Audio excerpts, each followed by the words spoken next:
Hey everybody, and welcome back to another video from me doing Gusion from the EXP lane. Today I'm going to be duoing with Mirror, hence the new mage with the cool characters, and Mirror is super good with her. I just don't know how to pronounce her name. Other than that, when it comes to the enemy composition, you got Yin. He can pretty much hold himself, pretty sustainable by himself. Then you got Valor, who kind of depends on the team, so that he may crowd control efficiently if their team is good. But if their team is not good, he wouldn't be able to get close to crowd control.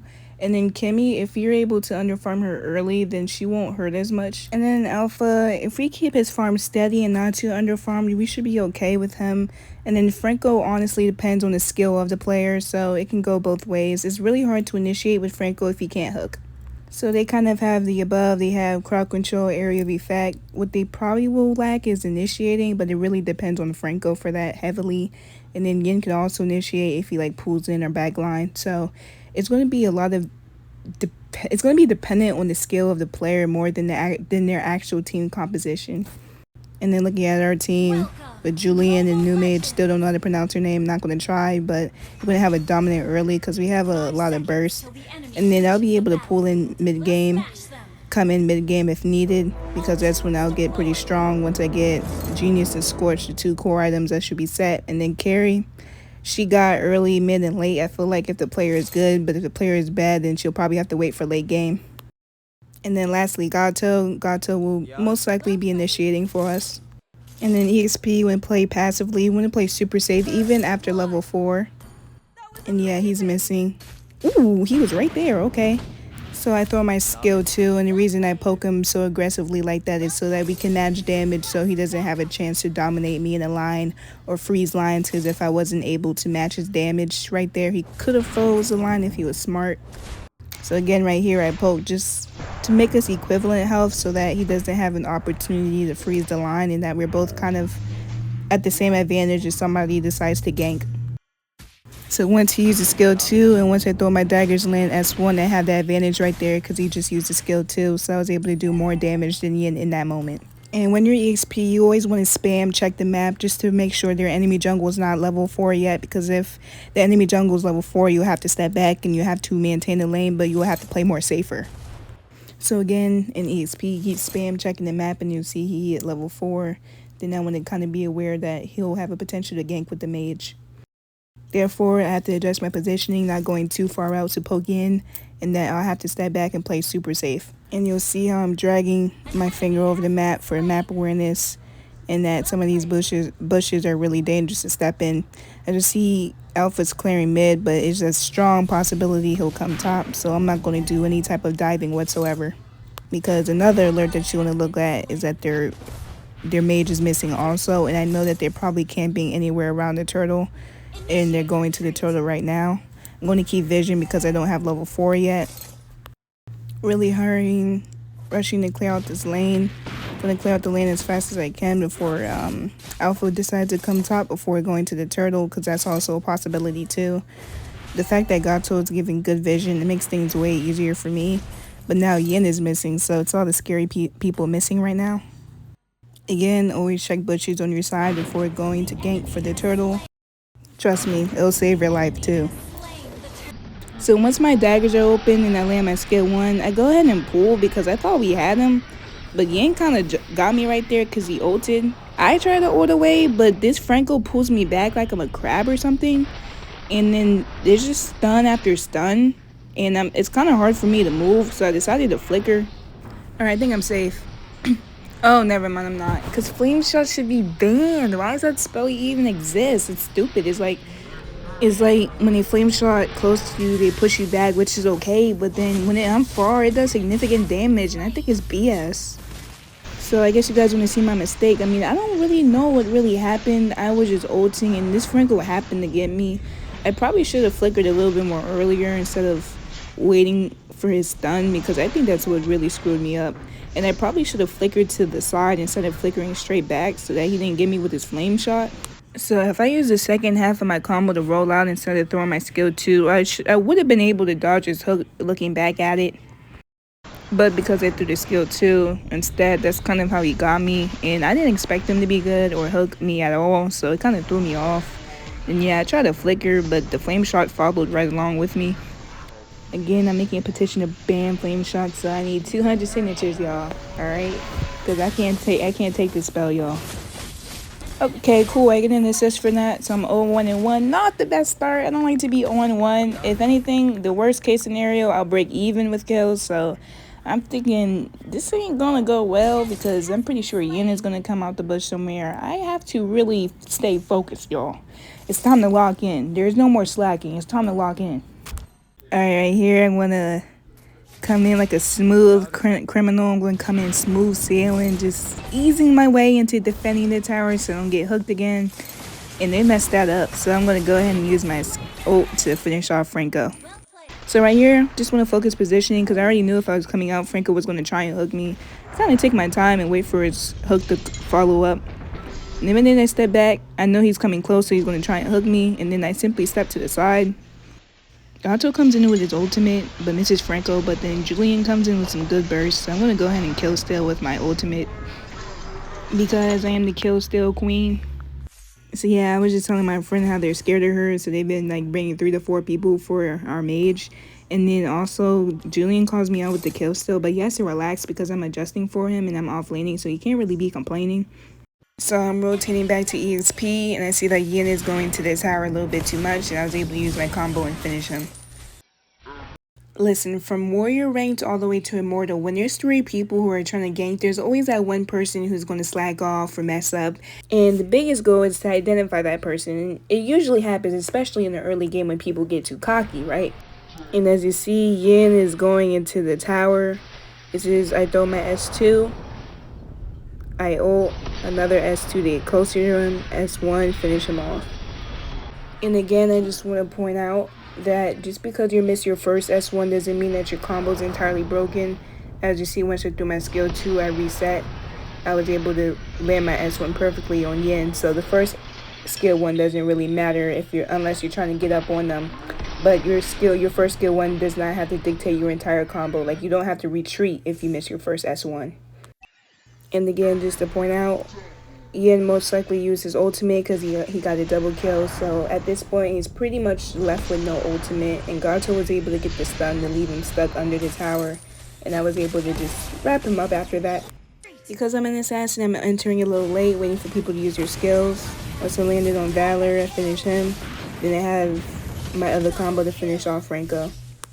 So entering the fight as an assassin when you're off lane, this is pretty much optimum because as you can see, I'm entering not too late but also not too early to where I'm getting hit with crowd control. So I'm still going to be there for my team. And if you see the blue circle for Gato, I'm pretty much to ult anybody in that area. So that's why I decided to take off Valor first. And again, Gato gets his good ult.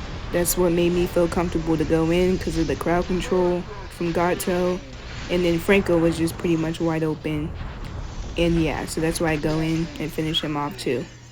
And the reason this dive isn't as risky is because Alpha's more on the tankier side, so he won't be doing too much damage. And then Kimmy was already low health to begin with, so there was no worry about kill exchanging if I decided to dive in for Franco. And yeah, just before you dive, you just want to think about, can the enemy team finish you off after you dive? And I don't think Alpha would have been able to kill me with my team still in. And let's just say, even though this is off topic, let's just say it is a risky dive, right? When you're diving and you know that you're probably going to die, make sure that you're kill exchanging. At least you're getting 2 people then you die. Don't make it 1-to-1 ratio. Make it more of like a 2-to-1 ratio or a 3-to-1 ratio so that your death is worth it and that you're not exchanging and that you're unequally exchanging in your favor. And this Kimmy's talking about going for my Gusion. Like, I really wish she could try. If she lands a finger on me, she gonna die. I don't know who these randoms think they is trying to threaten my guts. Like, they don't know how much years I went to learn this guy. Right here, I'm going to pick off Alpha because he's kind of low and I'm going to be able to finish him off anyways. And then I flicker to make sure that Franco doesn't ult me. So if you look, Julian and the mage is down. I'm going to go for Alpha because I know I have flicker and I know I was going to be able to finish him quickly. And then you just want to use context clues because they have the upper hand as they still have 4 people and we only have 3 people in. So I knew that after my dive I would have to flicker, especially with Franco near me, because I knew that they were probably near Franco. And as you see, they're all coming out the bush as anticipated. So when your team is outnumbered and you see their tank by themselves, the enemy tank, there's a high chance they're not going to be by themselves, and that most of the time the enemy team is waiting in the bush somewhere. I was thinking about going in, but it's just not worth it to risk it, especially with our mage and jungle down. I was thinking about engaging, but at the same time, I didn't know if Yin had ultimate. I didn't know if Valor had ultimate. I didn't know if any of them had ultimate, so that's why I stepped away from that team fight, because I felt like it wasn't worth it. So again, hashtag not worth the hassle, not worth the stress. I went in to get their jungle, which I technically didn't have to do. It's just I knew I had flicker to save myself afterwards, so that's kind of why I did it.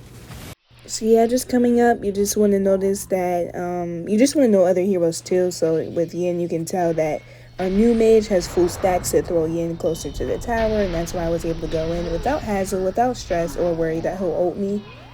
And then I know I can stay in too because I still have my ultimate, but at the same time I don't want to take unnecessary damage, so I step back a little bit but still close to the team fight to see what's going on. So again, just looking back, see what's going on, who's doing what. And then once you land my S1 on Valor, I do a bait combo, and then I was going to see if any of them would use their skills, but I shouldn't have done that, so that was a mistake on my end.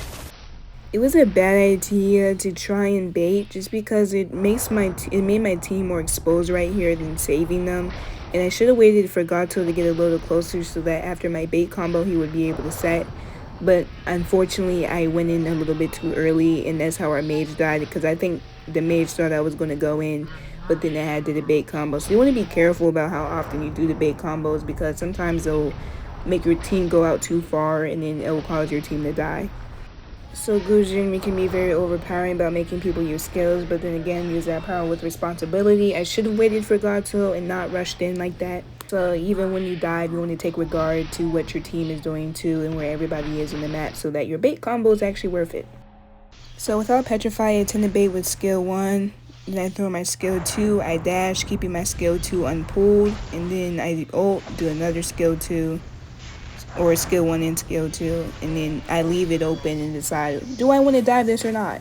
And the rumble, the moment we all been waiting for, contesting the Lord, we were able to force Alpha, their jungle, out, but our Julian is trying to ride it. He's trying to get this Lord on 5% HP. I'm thinking, can he do it? Alright, he did it, and he killed Yin. Alright, so this Julian's pretty good. But dang, that was a scary moment right there. I almost had my heart shaking. So if you look at the fact that Yin is very close to our marksman, it raises a red flag. We need our marksman to push, so the best thing I want to do is keep the marksman's threat away from her as much as possible. So I guess the only threat to our marksman that could be very major is Yin, so that's why I decided to scare him away for a little bit. And of course, this is a little risky because Yin can still get me in his ult, but I tried to just ult as fast as I quickly could, and scaring him away kind of made it very easy for carry, so you just want to think about, is it worth it for the person that you're trying to protect? So I can see that going in, Valor's near me. I was able to finish him off with a quick combo and then flicker. I didn't really need a flicker, I just got a little nervous. Looking at the mini-map, you want to pay close attention to angle. So if I were to engage this, I can ult to the left or right and I'll still be able to get Valor, but I wouldn't be able to ult to the left because Franco and Alpha is still near and they'll be able to get me. So the correct way is to ult to the right because I'll be near Kimmy and I'll also be near Valor, and then it'll be much safer. So as you see, once I did that, I dodged almost Franco and Alpha and what they had prepared. Now for the combo itself, I use a small little purple minion thingy to get closer to Valor. I leave my daggers open so that I can throw out another row of daggers and finish off. So again, just one more time, throw your skill 1, your skill 2. If it hits a minion, you dive to get closer. And as you see, I had ulted very close to Valor and I was able to finish him off. So yep, using a minion or buff to get to your prey closer, I was able to ult closer to Valor, and because I ulted to the right, it was opposite sides from Franco and Alpha, so they couldn't get me. So there was really no need for me to flicker right there. It was just a sudden impulse reaction type thing. So again, positioning, they couldn't really see me from this angle, so that's why I felt comfortable to go in. And I was able to get 2 people So there's really a lot to be explained here. I'm really off of their vision, so they really can't see me as I'm sneaking to find out a good angle on where I can touch their back line. And as you see, I'm coming in from such an angle to where they don't even recognize me. I don't want to be directly in front, of course, so I'm coming in from the sides. And once I go in and ult closer to Kimmy, I pretty much wrap things up. And I didn't expect to get the legendary on Alpha, but I definitely was confident on getting the Kimmy and rolling out to safety. So even when I landed my skill 1 on somebody tanky, I decided not to go in because Franco might have ultimate. So I ult closer, get a nice position on Kimmy, and then I was able to finish off. So again, I'm not dashing this because Franco might have his ultimate. So instead, I'm going to get closer to Kimmy and ult because I'll have both row of daggers open still. And then I prepare for that. And I just ult where Kimmy is. And then I roll out a little bit so Franco doesn't touch me. Throw out my skill 2, skill 1, finish off. So yeah, it was really the second skill 1 that really made a difference as it landed on Kimmy. It wasn't, the first skill 1 on Franco didn't really matter. It was really just a setup. So this Alpha is coming in plain sight, but he's also a jungle, so it'd be smart to throw him off considering that the Lord is opening up soon. So I decided to trick him and act like I was going in. And he went right into Gato because he thought I was really going to dive him. These people are hilarious, okay? It gets me every time. So yeah, I throw my skill 2 and then ult, act like I'm about to go in. And then I just skirt. And then that's exactly when he decided to go in. So it was bad timing for Alpha. I guess he thought I was a fool or something. But then this Franco is like, he hooks me at such random times that like his hooks just throw me off. And the reasons for this is just simply because the Lord was opening up. And if you were able to trick Alpha like that, then I know that once he died, it'll make things much easier for me. And the objectives will start opening because that means we were safe to take Lord. Because his resurrection time is 33 seconds, but the Lord is going to be opening up in 10.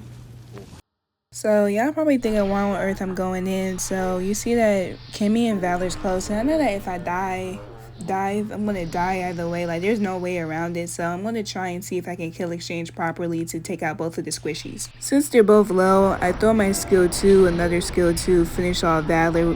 And then I was able to use my skill 1 to finish off Kimmy. It was totally 100% worth it because I got both of them. So yeah, just looking back at it one more time. Skill 2, ult, skill 2, finish off Valor. Then my skill 1, once landing my skill 1 in Kimmy, I was able to dive in and finish her off as well. So yeah, skill 2, ult, skill 2 for Valor. Then I land my skill 1 in Kimmy, decided to go ahead and finish her off to kill exchange. Right before Franco decides to even come and take any type of kill. And then on regular speed, I guess if you guys want to see, I don't know if it's fast or not, I guess you guys can let me know in the comments, but let me show you on regular speed. So again, this had to be rapid so I can finish off both of them before the tower officially got me. Really, that's the only reason why it had to be fast like that. And then here's just gonna maneuver around with Flicker for a little bit. And then I was just playing around, so I'm gonna leave that unexplained. I think you guys can figure out what I did right there. It's kind of hard for me to explain that. So yeah, I just went in, just took out the squishy, and then once I ulted, Yin was trying to get me, so I had to flicker opposite side so he couldn't get me. It was a whole thing. So for using Flicker the first time, I really enjoyed it. It was definitely shocking for me that Flicker can end up being that good. So the 120-second cooldown is definitely worth it. So yeah, that was quite a way to wrap things up. I like the way we pretty much ended, but teams and enemy teams just need to stop underestimating Gusion XP. You just want to be careful of the Gusion that's doing the Gusion XP because it really can be a hit or miss. So I just want to thank y'all for taking time out of y'all day to, watch the video, and everything means a lot that y'all sacrifice y'all time like that. And I really hope y'all enjoyed the content of doing the Flicker Gusion. I pretty much enjoyed it. I hope to do it again, especially from EXP again. It's definitely an honor, and thank you guys so much for supporting my channel, and I hope to make another video soon.